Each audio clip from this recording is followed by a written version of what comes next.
Okay, so let's first talk about the basics.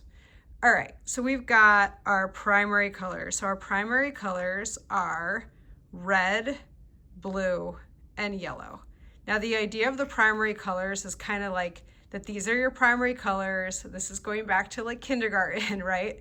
That from your primary colors, you can mix all the other colors, right? So first you can mix your secondary colors. So let's think about mixing the secondary colors. If you mix these two together, the red and the yellow, you would get, I'm sure you know this, orange, okay, right? Orange, different oranges. If you mix your blue and your yellow, you'll get some green. And if you mix blue and red, you'll get purple. Okay, so we got past this part. So this is the part that most people get that, right? So, you know, and you can see it literally in the colors. Like you could kind of see that if you mix these together, you'd get some kind of purple. Okay, so the interesting thing though is that there actually kind of are different blue pigmentations. So if you look at this blue versus like this blue, and this is like, you know, like right out of the package, you're gonna get different blues. You're gonna get different results, right? So if you mix this blue with yellow versus this blue with yellow, you're gonna get a different green. Okay, so that's just something to kind of keep aware of. Okay, so from there we go to analogous colors, and that are just colors that are next to each other on the color wheel. So that usually makes sense to people too, because you'll get your, you know, you can get kind of your packs, right? You get your red, orange, yellow. Those would be analogous. Or you could get, you know, green next to teal. And that makes sense to people, I think, usually. Analogous makes sense. Where things start to get interesting is complementary colors. I've talked about that in some of the other videos, but I'll talk about it again because it's so important for a number of reasons, and I'm going to talk through why. Okay, so complementary colors are basically opposite on the color wheel, and they do a couple things. So when they're next to each other, they make the colors brighter and stand out more. So like if this yellow was, instead of on a field of purple, like let's say it would be on a field of orange or like a darker yellow, it would blend more in. But because it is on the purple background, right, it lifts off and it like pops out more. So what you can do with your complementary colors, like let's say you have an orange, like an orange lamp or something, and you want it to stand out more, you can put blue around it and that will help make it stand out. And same for all of the complementary colors. So purple and yellow, orange and blue, red and green are your complementary colors. Now, when you mix them together, that's when things start to get a little more interesting. When you mix them together, it actually will tone down the color that you're mixing into. So let's say you've got yellow and you mix a little bit of purple into it. Well, now you're going to get this. You're going to get this softer tone. If you go overboard though, like let's say you mix it like 50-50 and you mix the entire thing, then it's going to start to look muddy. All right, so that's the idea of complementary colors. Complementary colors are extremely important for getting more sophisticated color schemes. The other thing to know about complementary colors is that, like, let's say you want to paint something red, but you want to make it warmer, okay? So what you can do is you can kind of warm it up by using its complement. So lots of things that you can do with complementary colors that are very interesting. Okay, so now we're going to come over here. We're going to talk about some more color terminology. So I wanted to introduce the concept of tint and saturation. So if you've used things like Canva, you're probably familiar with these words, but this is what they mean. So saturation is kind of like just how saturated a color is, right? Like if it's really like, you feel like you could kind of like wring this out and it would be red, it's very highly saturated.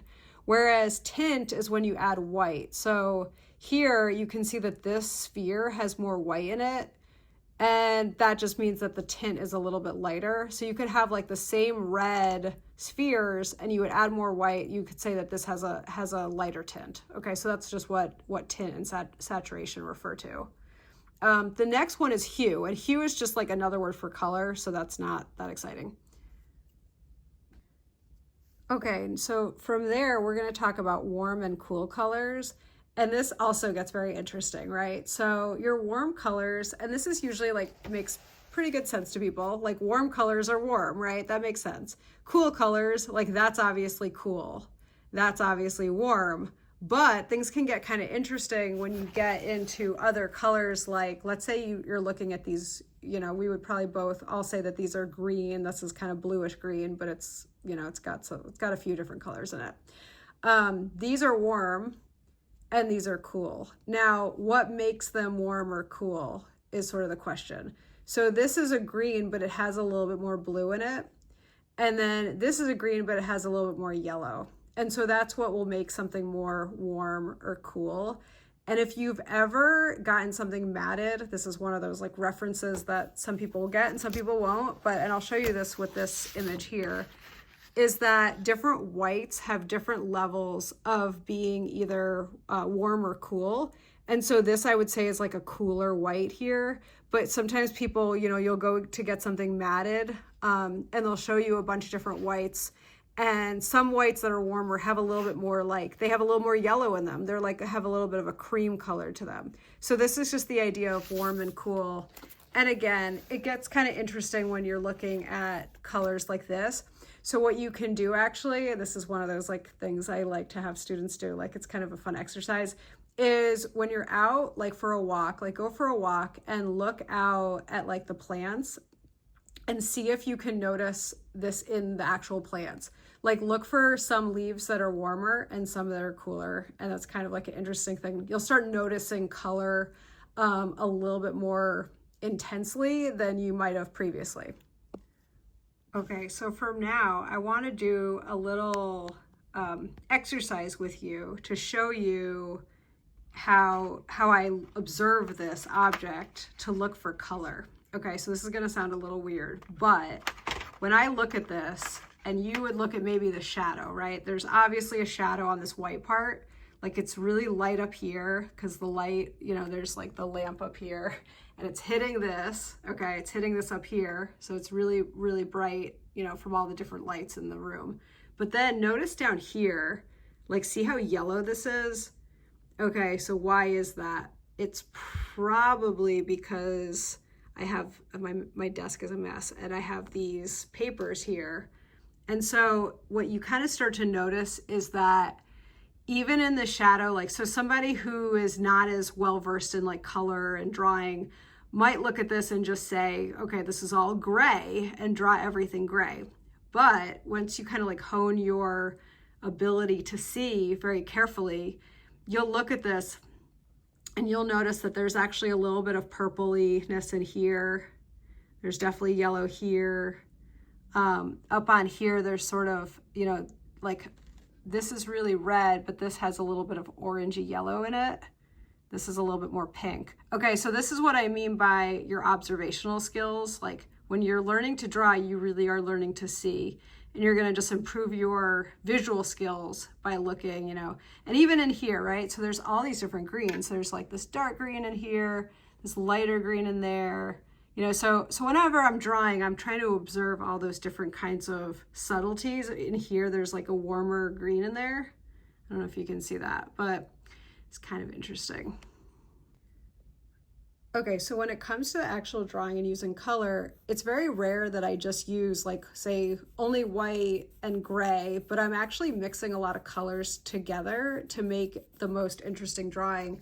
And that's how you get these kinds of effects like this. So it's lots of color mixing all together. So for here, like this is light, this is like area in here, there's definitely a highlight in here. And I'm using like this light yellow, right? So those are some of the things that I want you to kind of like look at and look for with your drawings.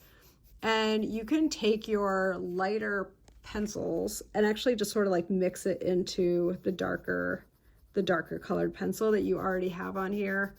And that will start to make it look, you know, a little bit better. The slower you go, like, so if you watch people who are like, you know, they have like super patience for this, and they sit, so if you want to get those really nice effects that are like really extremely well blended, you have to slow down. So I'm just showing you this quickly, but you know, that's just something to keep in mind. Like if you've seen effects from the colored pencil where you're like, oh, that looks really nice. It's that they're going really, really slow. And I don't think you want to watch me do that because it'll be kind of boring. But even just really quickly, you can start to get a good amount of nice dimensionality. I think I said that right, in the stem, right? It's starting to look more 3D. Okay, so now I'm gonna add some pink into this area and see if that does what I'm hoping it will do. Like some pinks and oranges, I think would look really nice in here and would actually pick up what's happening. So kind of like add some of that, and then you can do a lot of mixing even with your colored pencils. So that's sometimes how people don't like really realize that with colored pencils. Like you don't just pick a color and just like stick to the entire color. Like you're not gonna just make this entire thing red. You're gonna do a lot of mixing with your colors. It'll look so much better when you do that. And then this area here is kind of interesting because it's that shadow. So again, like it's not like I'm just gonna use gray for that. What I'm actually gonna start with is some purple. So this is one of those things where, you know, years ago when I was teaching, I would try to have students notice like shadows, that shadows have colors in them. And it was hard for like a lot of students, like they would just be like, I don't know what you're talking about. But so, you know, this is like, yes, this is definitely not as purpley as I've made it. I'm going to add some blue to it, but you know, it's better than just adding gray. Like it's going to be really boring if you only use gray for shadows. So you can make your grays actually by like adding lots of colors together. So maybe I'll add from here, oops. Like, let's see if we can like tone this down a bit. Yeah, that's kind of ugly, but.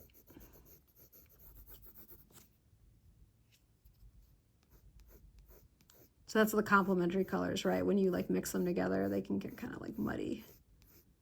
So if you're new here, please subscribe, like the video. If you can leave a comment, that's awesome, because it does help it go out to more people, because YouTube recognizes that people like it when people do that. So I do appreciate that very much.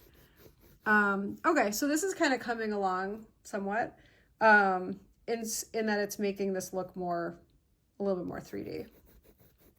Okay, so let's take a look at the teeth, right? So the teeth, yes, they are white, right? But when we're looking from here, they pick up a lot of shadows in the mouth of the piranha plant. And so, yeah, there's some like, you know, heavy duty highlights here and up, you can see right there and back here and maybe like closer up here. But deep in here, it's like actually really dark, right? So these are some of the things that you want to start observing, is that it gets dark in here and it's light there. Okay, so we're gonna actually incorporate that into our drawing. Again, I'm gonna come in with the purple. And at this point, kind of also because I want this to match, like I don't want it to be like something completely different. It'll make it look a little bit more unified if I do a similar shadow. So again, here, like I'm looking at, and I started with pen, which, you know, just kind of doing something else with that. So we're just gonna add some purple shadows, okay? Like especially around here where it's like really dark. And then I'm gonna add some other darks too after this one, but let's just like start with this. And look how 3D that looks. That looks nice. So again, you can riff, like you do not need to draw exactly, you know, you want to be observing, but you can kind of go a little bit off script. You just don't want it to be, you know, I wouldn't want to only use gray. Like I wouldn't only want to use white. Like you want to be observing and then being playful too. So from there, I'm going to actually add in a little bit of red, and you'll see that this is going to look even more 3D. And I think it'll look nice.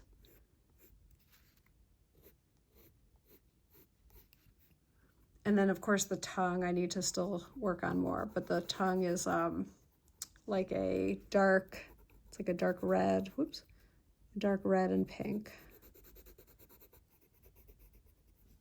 I'll have to come back and fix that later, but that's okay.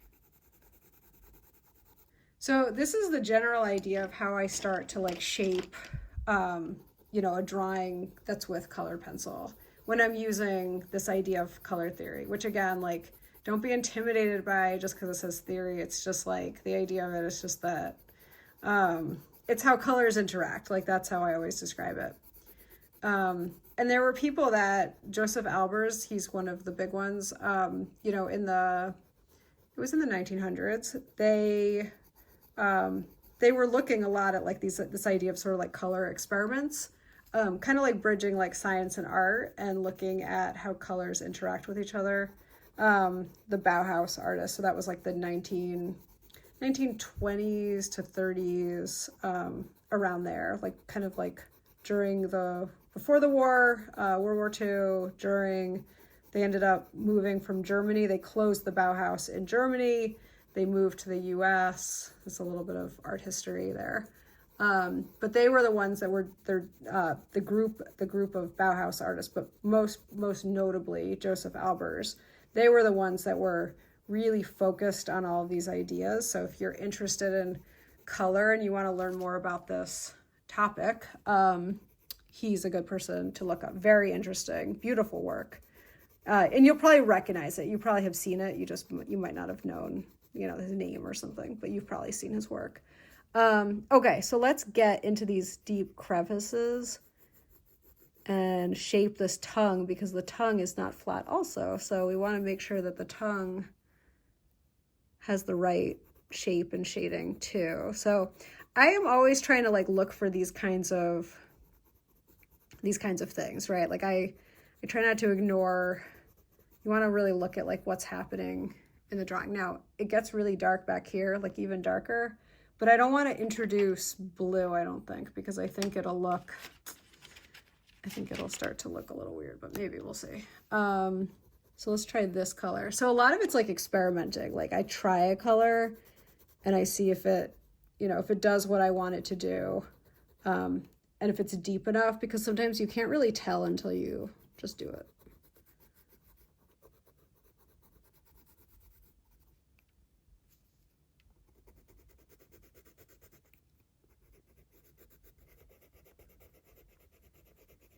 And for those of you who've watched a lot of my videos, I would love to hear what you think of this format where I'm just like talking for longer, because, you know, I was thinking about the channel, and a lot of the times, you know, like I try to do the videos really quickly.